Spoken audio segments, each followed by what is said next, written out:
नमस्कार दोस्तों। उत्तर प्रदेश के मुख्यमंत्री योगी आदित्यनाथ का जो फेज 2 है, ये कई तरह के मैसेजेस दे रहा है, कई तरह के सिग्नल्स दे रहा है। और ये पहले वाले फेज से, यानी कि योगी सरकार पार्ट 1 से योगी सरकार पार्ट 2 बहुत अलहदा है।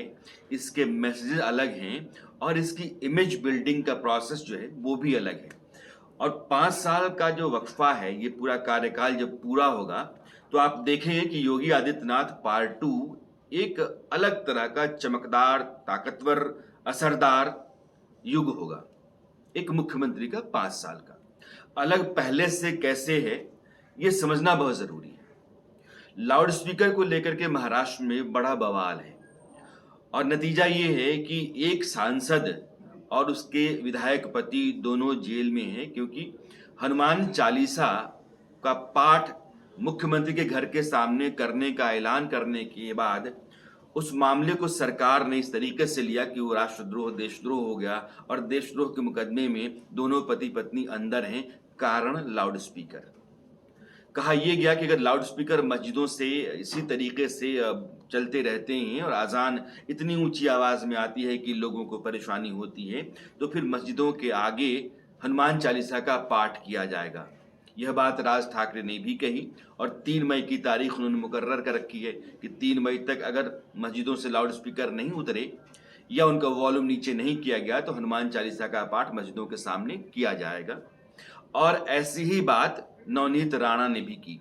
नवनीत राणा जो कि सांसद है निर्दलीय, और दोनों पति पत्नी सरकार का जो सिस्टम होता है उसके शिकार है, देशद्रोह का मामला है। लेकिन यही लाउड स्पीकर का मसला जब उत्तर प्रदेश में आता है, सरकार का एक आदेश आता है कि लोगों को दिक्कत होती होगी, तो इसलिए मंदिरों और मस्जिदों दोनों के ऊपर जो लाउड स्पीकर लगे हुए हैं उनकी जो न्यूनतम सीमा है उसके अंदर है तो कोई बात नहीं, लेकिन उससे ऊपर है तो आप लाउड स्पीकर उतार लें। और आज की तारीख में 22,000 लाउड स्पीकर उतारे गए हैं और 42,000 लाउड स्पीकर्स धीमे कर दिए गए। यानी कि 50 डेसिबल अगर बस्ती होती है तो बस्ती के आसपास कोई लाउड स्पीकर 50 डेसिबल से ऊपर नहीं जाना चाहिए, उससे नीचे है। तो जो सलामत है मंदिरों पर, मस्जिदों पर लाउड स्पीकर, उन्होंने यह शर्त मानी है, और जिन्होंने नहीं मानी है वो उतर गए हैं।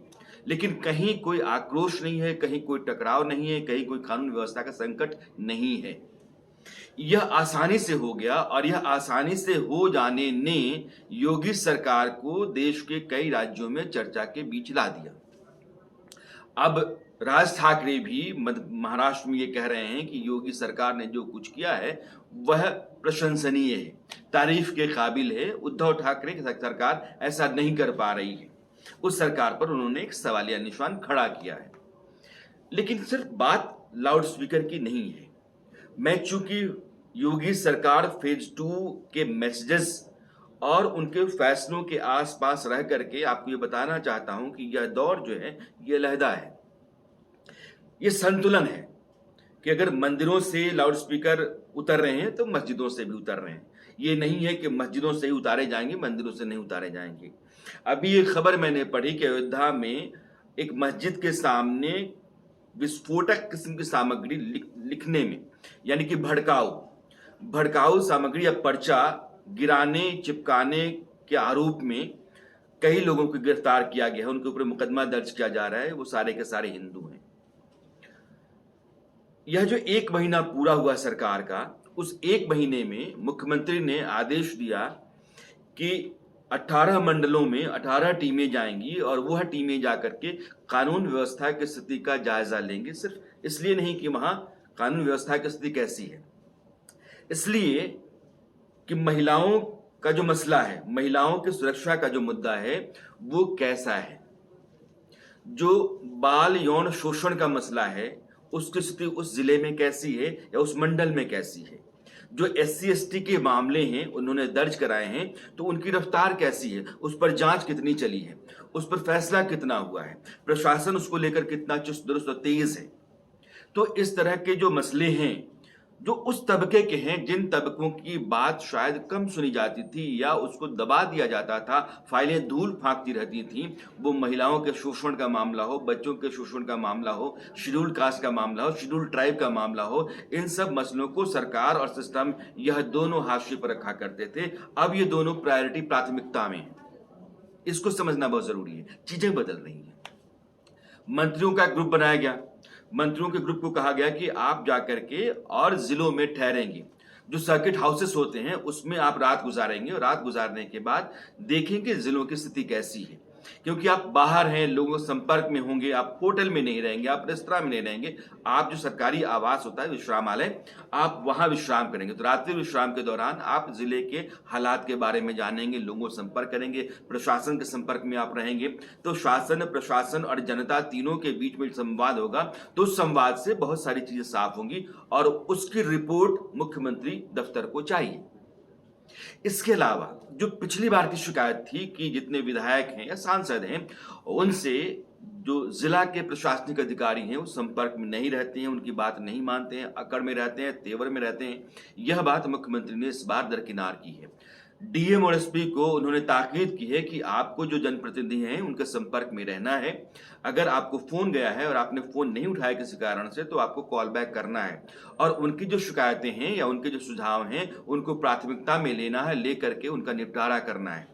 तो यह सारी बातें इसलिए हैं कि पिछली बार की शिकायतें थी, इस बार स्थितियां बदली हुई हैं। प्रशासनिक अधिकारियों को चुने हुए नुमाइंदे जो होते हैं, जनप्रतिनिधि, इनके संपर्क में रहना है, उनकी बात माननी है और जो लोकशाही होती है वो पूरी तरीके से उत्तर प्रदेश में बहाल हो अपने लेटेंट स्पिरिट में, इसकी कोशिश योगी आदित्यनाथ कर रहे हैं। अब आते हैं उसके तीसरे हिस्से पर। पहली बात कि संतुलन का शासन, दूसरी बात कि जो तबका बहुत दबा रहता था, बहुत पिछड़ा रहता था, जिसकी सुनवाई नहीं होती थी, जिसका दर्द, जिसकी तकलीफ, जिसका रोना धोना उसके पास ही रह जाता था, अपनी पूरी जिंदगी जो है कई तरह के घाव लिए चलता रहता था, वो सब, उन सब के मामले सामने आए। शासन और प्रशासन उसको रफ्तार दे और निपटारा करे, जो आदमी शिकायत करता है, जो पीड़ित है, उसको इंसाफ मिले। और तीसरी बात यह है कि जो भी दबंग है, बाहुबली है, गुंडा है, अपराधी है, मवाली है, उसको उसकी खात में लाया जाए।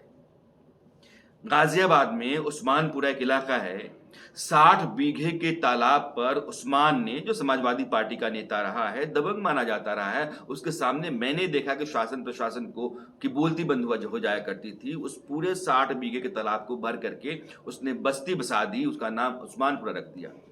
उस्मानपुरा को आज सरकार के बुलडोजर ने ध्वस्त कर दिया। सरकारी जमीन, सरकारी तालाब, तालाब को भर करके आपने अपनी गुंडागर्दी से, अपने तैश तेवर के जरिए या शासन प्रशासन में जो आपकी पकड़ थी उसके बूते आपने एक अलग तरह का मोहल्ला बसा दिया अपने नाम का। पहली बार है कि उस्मानपुरा पूरा का पूरा ध्वस्त है, तबाह है और बराबर है। इसी तरीके से मेरठ में बदन सिंह बद्दू, बदमाश, शातिर बदमाश, इनामी बदमाश, उसके मार्केट और उसकी फैक्ट्री पर पिछली 15 तारीख को बुलडोजर चले थे। मेरठ में एक सिग्नल गया कि जो भी बदन सिंह बद्दो की तरह है, इनामी है, हिस्ट्री शीटर है, बदमाश है, उसकी खैर नहीं है। तो बदन सिंह बद्दो का जो क्लोज एड था, आप कहिए कि उसका गुर्गा अजय सहगल, आज उसके घर पर बुलडोजर चला, क्योंकि उसका घर भी सरकारी जमीन या अवैध तरीके से बनाया हुआ है। उस अवैध तरीके से बनाए गए घर को आज बुलडोजर ने बुलडोज किया है और अजय सहगल का मकान भी बदन सिंह बद्दू की फैक्ट्री या उसके मार्केट या उसके दूसरे मकानों की तरह ध्वस्त हो गया। यह सिग्नल जाता है पूरे प्रदेश में। एक ऐसा मुख्यमंत्री जो गरीबों की सुन रहा है, एक ऐसा मुख्यमंत्री जो महिलाओं की शिकायतों को प्राथमिकता दे रहा है, एक ऐसा मुख्यमंत्री जो शासन को कहता है कि चुने हुए जो प्रतिनिधि हैं उनके संपर्क में रहो, उनकी बात मानो, एक ऐसा मुख्यमंत्री जिसने बिना कोई ताकत दिखाए, जो सत्ता की ताकत होती है, एक सत्ता की शक्ति है, शक्ति है, उसके बगैर सभी मंदिरों मस्जिदों से लाउड स्पीकर या तो उतरवा लिया, उनकी आवाजें कम करा दी, कोई टकराव नहीं, कोई हो हल्ला नहीं है। एक ऐसा मुख्यमंत्री जो बुलडोजर चलाता है जनता को मैसेज भेजने के लिए कि तुम्हारे आसपास जो कॉलर ऊंचा करके और अपने साथ गुर्गों को लेकर के लाव लश्कर के साथ चलता है, आतंक मचाता है, तुमको डराता है, तुम्हारी सुरक्षा पर खतरा है, उसकी खैर नहीं है। ऐसे लोग नहीं रहेंगे उत्तर प्रदेश में। तो यह जो योगी सरकार का पार्ट 2 है, यह पार्ट 2 अपने फैसलों में, अपने संतुलन में, शक्ति के सही इस्तेमाल में और संयम में भी पार्ट 1 से आगे है, बेहतर है,